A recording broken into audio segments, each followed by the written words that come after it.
नमस्कार, आप देख रहे हैं स्टार का मीडिया समाचार बुलेटिन के साथ मैं जितेंद्र ज्योति। सोमवार को दिल्ली हाईकोर्ट में 30 हजारी कोर्ट में पूर्वोत्तर के प्रतिनिधियों पर वकीलों द्वारा किए गए हमले और नीदो तानिया सलोनी सहित अन्य पूर्वोत्तर मामलों से संबंधित केस पर सुनवाई की गई। दिल्ली हाई कोर्ट ने सलोनी मर्डर केस पर कहा कि सभी आरोपियों की गिरफ्तारी हो चुकी है और अब आरोप पत्र तय किए जाएंगे। वहीं 30 हजारी कोर्ट में हुए हादसे पर कोर्ट ने कहा कि क्रिमिनल कंटेम्प्ट के तहत आरोपियों पर कार्रवाई हो। इसके अलावा कोर्ट ने दिल्ली के विभिन्न पुलिस स्टेशनों से रिपोर्ट मांगी कि वो नॉर्थ ईस्ट के लोगों के लिए क्या कदम उठा रहे हैं। इसके साथ ही केंद्र सरकार से कहा गया है कि 1 सप्ताह के अंदर बेस बरुआ कमेटी की रिपोर्ट पर अपनी राय दे। इस मामले पर सीनियर वकील उपमन्यु हजारिका ने ईस्टर्न स्काई मीडिया से इस मुद्दे पर बातचीत की। On 24th July, the matter had been listed before court, where the court had passed a series of directions.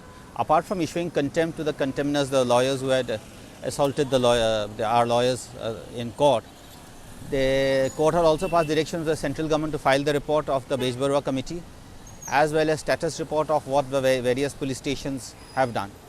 Two police stations have filed their status reports where they say they are undertaking intensive patrolling in the sensitive areas. As far as the status report on the case of this boy who was killed on the 19th of July, Tholang, boy who was killed, they have said that all the accused have been arrested and the charge sheet is going to be filed. The Besh Barua committee report has not been placed, so therefore the union central government has been given one week's more time to have the report placed on record. While the centre is yet to get back to the High Court on the Besh Barua committee report, action has been in fact initiated by a couple of police stations as well as the Bar Council of India.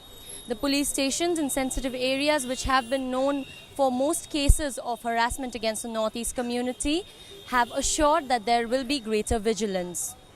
The next hearing is scheduled for the 18th of this month, and there are indeed hopes that this time the High Court will issue greater directives to ensure the safety of this community in the national capital. With camera person Deepak, this is Prashanti reporting for Eastern Sky Media. किसान नेता मनवीर तेवतिया ने किसान के दुर्दशा और बदहाली से निराश होकर नई पार्टी बनाने की घोषणा की। 14 अगस्त को की जाएगी पार्टी के नाम की ऐलान। आज दिल्ली स्थित गांधी पीस फाउंडेशन में हुई इसकी घोषणा। वहीं मनवीर तेवतिया ने सीसेट हटाने के लिए आंदोलन कर रहे छात्र अधिकार मंच को सच्चा आंदोलनकारी बताते हुए समर्थन देने की घोषणा की। वहीं भारतीय भाषा आंदोलन के पुरोधा श्याम रुद्र पाठक ने कहा कि मोदी की शासन इंदिरा के आपातकाल से भी ज्यादा तानाशाही को दर्शाता है। हमारे साथ अभी मनवीर तेवतिया किसान नेता हैं और भट्टा पार्सल में इन्होंने आंदोलन किया था। तो मनवीर तेवतिया जी, आज गांधी पीस फाउंडेशन में आपने एक पार्टी बनाने का जो ये घोषणा किया यहाँ पे, तो आपकी पार्टी मूल रूप से किसानों की पार्टी होगी या इसका जिस तरह की और भी पार्टी बनी है उस तरह की पार्टी आपकी रहेगी? मूल रूप से हम किसानों के लिए काम करेंगे, लेकिन जो भी दलित है, दबा है, कुचला है, पीड़ित है, उन सब के प्रोग्राम हमारे पार्टी के होंगे। और हमारा मुख्य रूप से एजेंडा हमारा किसान और स्मॉल स्केल इंडस्ट्री यानी लघु और कुटीर उद्योग होगा। तो जिस तरह से लगातार पार्टियां बनती रही है, पिछले दिनों देखे कि गरीब आदमी पार्टी और नया दौर पार्टी, तो पार्टियों का एक तरह से श्रृंखला बन रहा है। तो इसके बीच में और जो नई सरकार बनी है मोदी सरकार, तो विशुद्ध पूंजीवादी सरकार है, तानाशाही प्रवृत्ति की सरकार है, तो उस बीच में आप किसान के मुद्दे को लेकर किस तरह से आगे बढ़ेंगे? हम लोग किसानों में जाएंगे और किसानों को ये बताएंगे कि जो आपने बहक कर वोट दिया है, ना किसी मुद्दे पर दिया, ना अपने खाद पर, बीज पर, अपनी योजनाओं पर, अपने भूमि अधिग्रहण बिल पर वोट दिया, उससे बाहर निकलने, इस सपने की सरकार से बाहर निकलने की ज़रूरत है। उन्होंने सपने की सरकार को वोट दिया है।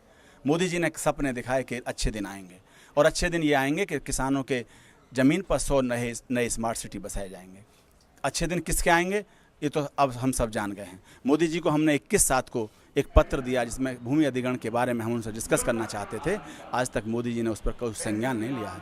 हम जान चुके हैं कि ये सरकार सपनों की सरकार है, और हमें इस देश के किसान को, मजदूर को, दलित वर्ग को, और जो दबा कुचला है, जो गाँव में रहता है, युवा है, रोजगार है, बेरोजगार है, उन लोगों को सपने से निकाल कर हकीकत की दुनिया में लेकर आएंगे, और इन लोगों को जवाब देंगे कि सपने साकार ये लोग नहीं, सपने साकार तुम अपने आप कर सकते हो जब खुद तुम MP MLA हो। कुछ देर पहले अपने भाषण में आप सीसेट का जिक्र किए थे। सीसेट आंदोलन व उसमें सरकार की जो भूमिका रही कहीं ना कहीं इंदिरा गांधी के आपातकाल की याद दिलाती है। छात्रों को बर्बरतापूर्वक मारा गया, छात्र नहीं छात्राओं को भी, और पुलिस जो थे वो घर से निकाल के छात्राओं को पीटे।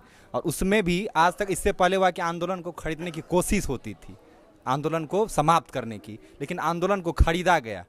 तो आप मानते हैं कि इंदिरा के तानाशाही से ज़्यादा इनका तानाशाही होगा मोदी का जो शासन है आने वाले दिनों में? मोदी के शासन की झलक तो आप देख लीजिए। मोदी जहाँ भी जब भी शासन किया है, मोदी ने पूरी तानाशाही के साथ शासन किया।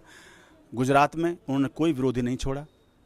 अब आने वाले समय में पूरे देश में अपनी पार्टी में कोई विरोधी उन्होंने नहीं छोड़ा। सबको धीरे धीरे धराशायी करते जा रहे हैं। धीरे धीरे जिसके कंधे पर चढ़कर वो प्रधानमंत्री बने, वो कंधा भी कुछ दिन में उसे भी काटने वाले हैं। और सीसेट की बात जहाँ तक है, सीसेट तो बीजेपी का प्रायोजित आंदोलन था। शुरू में इन्होंने अपनी एबीवीपी शाखा से हिंदी को बढ़ावा देने के लिए कि हम हिंदी वासियों को खुश कर लें, इसके लिए वो आंदोलन चलाया। उनकी मांग हिंदी अंग्रेजी है ही नहीं, उनकी तो मांग है कि सीसेट को हटा दीजिए। और जो वास्तव में आंदोलन चलाना चाहते थे, उन छात्रों को पीटा गया। कॉलेजियम विवाद पर बोले चीफ जस्टिस RM लोधी। उन्होंने कहा कि अगर कॉलेजियम सिस्टम फेल हो गया है तो हम सब फेल हो गए हैं।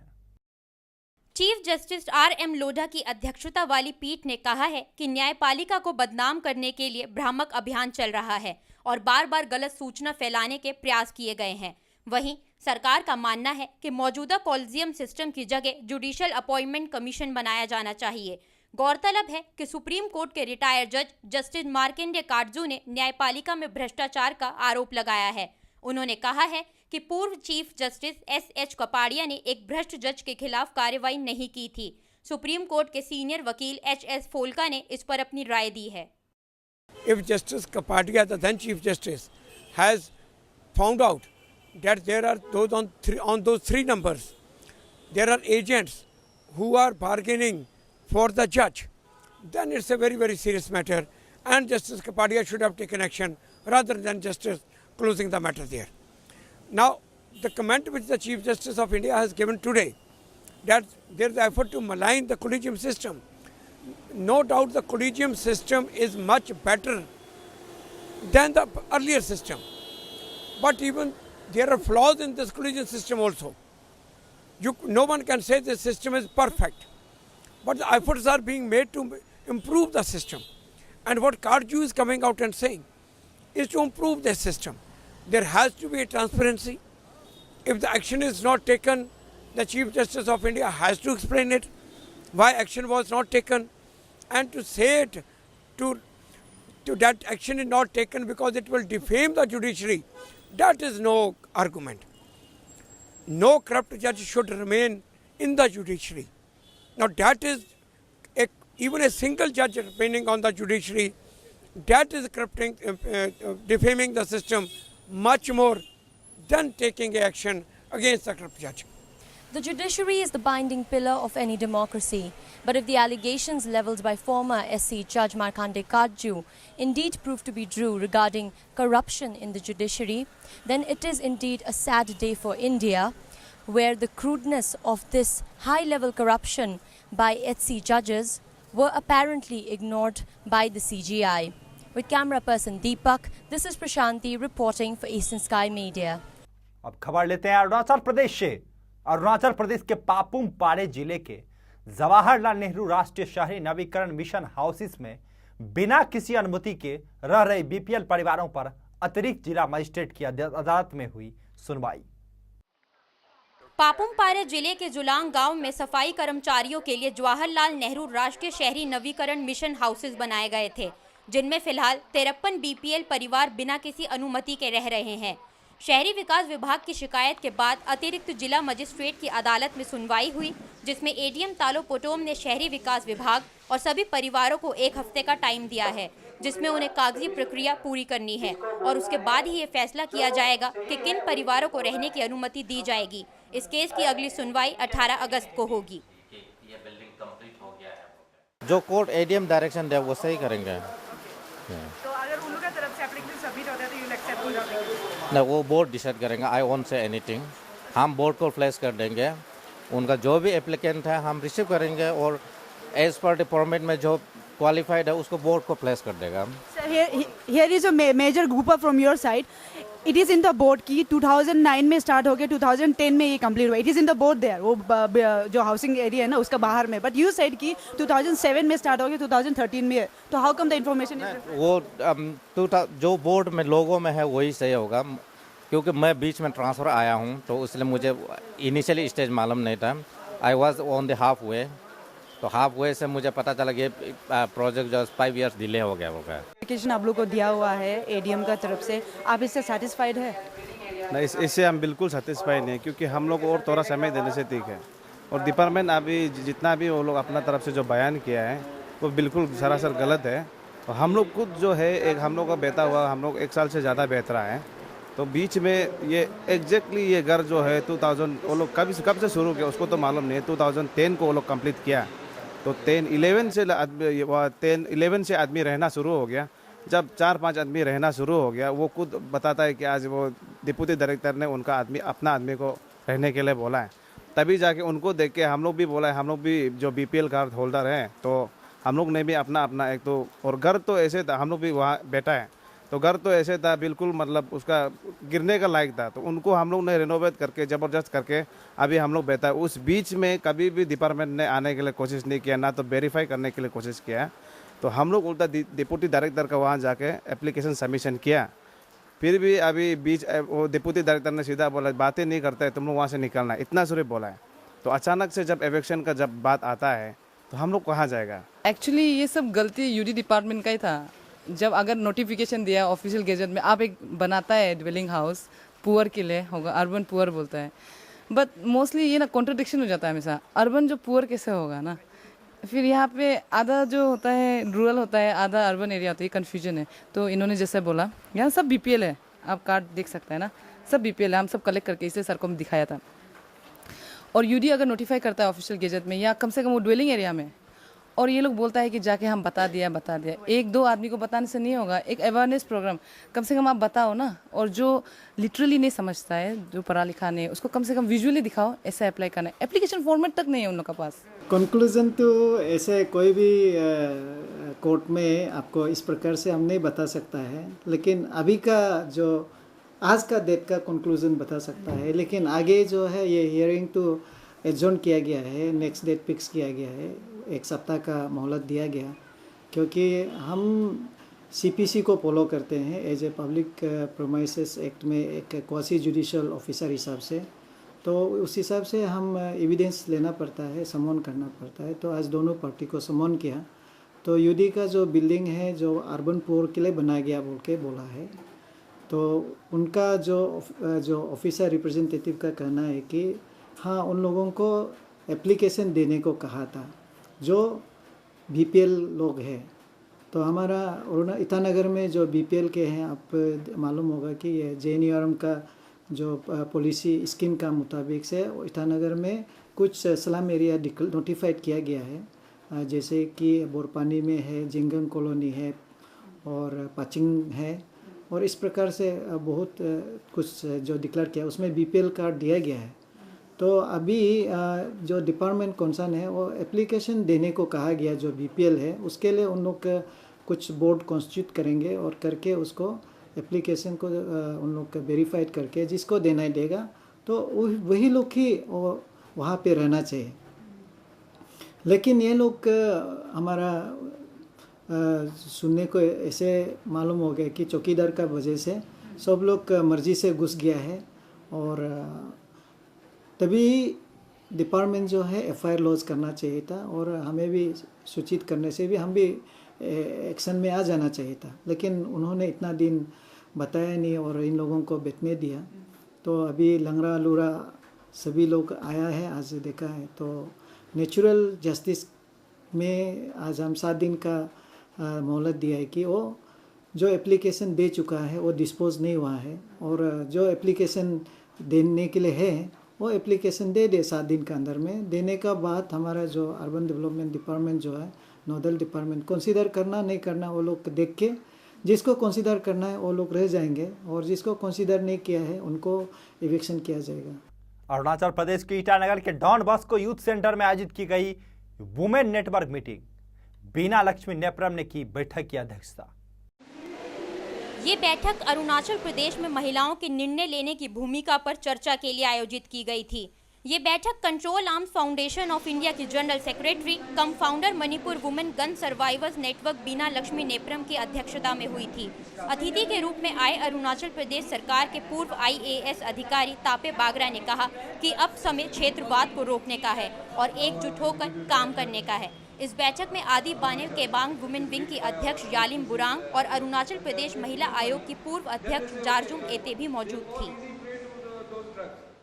अरुणाचल प्रदेश के जीरो में खत्म हुआ rural eco tourist training programme के आखिरी दिन लोअर सुबनसिरी के टूरिज्म ऑफिसर तातेर मिजेर बतौर मुख्य अतिथि के तौर पर मौजूद थे। Rural eco tourism training programme को Arunachal Pradesh tour operator association ने टूरिज्म विभाग और अरुणाचल प्रदेश सरकार के साथ मिलकर यूथ के लिए आयोजित किया था। प्रोग्राम के समापन के दिन लोअर सुबनसिरी के टूरिज्म ऑफिसर तातेर मिजे बतौर मुख्य अतिथि वहां मौजूद थे। उन्होंने सभी पार्टिसिपेंट्स को ट्रेनिंग खत्म होने की बधाई दी और सभी को सर्टिफिकेट भी बांटे। अरुणाचल प्रदेश के नाहरलगुन के एडमिनिस्ट्रेटिव ट्रेनिंग इंस्टीट्यूट में आयोजित किया गया पे फिक्शन पर ट्रेनिंग प्रोग्राम। इस ट्रेनिंग में अरुणाचल प्रदेश सिविल सचिवालय के सभी सहायक और अरुणाचल प्रदेश सरकार के अधीन कार्यालयों के सभी प्रमुख हिस्सा लेंगे। इस ट्रेनिंग प्रोग्राम में पे फिक्सेशन पर यह ट्रेनिंग 3 दिन तक चलेगी। इसमें वेतन और अलाउंसेस के विभिन्न घटकों, ताज़ा नियुक्तियों पर वेतन का फिक्सेशन और री एम्प्लॉयड पेंशन पर प्रारंभिक वेतन के फिक्सेशन पर चर्चा की जाएगी। ऑडिट और पेंशन के डायरेक्टर मोहम्मद अब्दुल बासित ने ट्रेनिंग में बतौर मुख्य अतिथि हिस्सा लिया था। साथ ही एडमिनिस्ट्रेटिव ट्रेनिंग इंस्टीट्यूट के डायरेक्टर पाते मारिक भी मौजूद थे। Right now, 3 days training program and workshop on pay fixation is undergoing. The basic objective of this workshop on pay fixation is to sensitize the dealing assistants who are responsible for fixing the pays of the government servants. Because government servants works for the payment, and if their pays are fixed wrongly, then there are so many consequences, especially those who are retiring. So therefore, there are so many stages of pay fixation, so like fixation on every revision of pay, on normal promotion, on time-bound promotion, and on MACP. MACP means Modified Assured Career Progress in case of no promotions there. Sikkim में हजारों कठिनाइयों का सामना करने के बाद monk बना एक बच्चा आज थांका पेंटिंग का आर्टिस्ट है। अपने जीवन में इस शख्स ने बहुत संघर्ष किया है। आइए आपको दिखाते हैं मॉन्क से पेंटर बने इस शख्स की छोटी सी कहानी। पेंटिंग कर रहे इस शख्स का नाम है तेंजिंग वांगडांग लामा। ये न सिर्फ थांका पेंटिंग का एक्सपर्ट है, ये इंटरनेट के जरिए थांका पेंटिंग की शिक्षा भी देता है। माता पिता के गुजर जाने के बाद इस शख्स ने जीवन में बहुत संघर्ष किया और उसके बाद इसने मॉन्क बनने का फैसला किया। बड़े होते होते इसने ट्रेडिशनल बौद्धिस्ट आर्ट भी सीखी। थांका पेंटिंग सिखाने का पूरा श्रेय तेंजिंग अपने शिक्षक कालजांग नईमा लामा को देता है, जिन्होंने इसे पेंटिंग की पूरी शिक्षा दी थी। तेंजिंग अपनी पेंटिंग्स को 5,000 से लेकर 1 लाख रुपए तक में बेचता है। तेंजिंग के इस प्रयास से युवा पीढ़ी के बीच इस कला के बारे में जागरूकता पैदा हो रही है। साथ ही बहुत से लोग इंटरनेट के जरिए भी थांका पेंटिंग सीख रहे हैं।